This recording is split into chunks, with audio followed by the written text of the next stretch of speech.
બોટાદ જિલ્લાના રાણપુર તાલુકામાં મતદાર યાદી સુધારણા અંતર્ગત ઝડપથી 100% કામગીરી પૂર્ણ કરનારા બીએલઓનું સન્માન કરવામાં આવ્યું। ત્યારે સમય મર્યાદામાં 100% કામગીરી પૂર્ણ કરનાર બીએલઓનું મામલતદાર, તાલુકા વિકાસ અધિકારી, તાલુકા શિક્ષણ અધિકારી, તાલુકા કેળવણી નિરીક્ષકના હસ્તે સન્માનપત્ર એનાયત કરાયા હતા।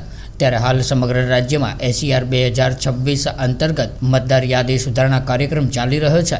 ત્યારે બોટાદ જિલ્લાના ધંધુકા 59 વિધાનસભા મતદાર વિભાગના રાણપુર તાલુકામાં મતદાર યાદી સુધારણા અંતર્ગત સમય મર્યાદામાં ઝડપથી 100% કામગીરી પૂર્ણ કરનાર બીએલઓનું રાણપુર મામલતદાર KB ગોહિલ તેમજ રાણપુર તાલુકા વિકાસ અધિકારી HF ભુવાત્રા, રાણપુર તાલુકા શિક્ષણ અધિકારી જીતેન્દ્રસિંહ લીંબોલા, રાણપુર તાલુકા કેળવણી નિરીક્ષક કરણસિંહ લીંબોલા, નાયબ મામલતદાર જીનલભાઈ સહિતના અધિકારીઓ દ્વારા સન્માનપત્ર આપીને સન્માનિત કરવામાં આવ્યા હતા। ત્યારે આ તકે રાણપુર તાલુકાના 20 જેટલા બીએલઓને સન્માનપત્ર આપીને સન્માનિત કરાયા હતા। ત્યારે અત્રે ઉલ્લેખનીય છે કે રાણપુર તાલુકામાં મતદાર યાદી સુધારણા અંતર્ગત 98% જેટલી કામગીરી પૂર્ણ થઈ ગયેલ છે અને સમય મર્યાદામાં 100% કામગીરી પૂર્ણ કરનારા બીએલઓને અધિકારીઓના હસ્તે સન્માનપત્ર આપીને સન્માનિત કરીને બીએલઓનો ઉત્સાહ વધાર્યો હતો।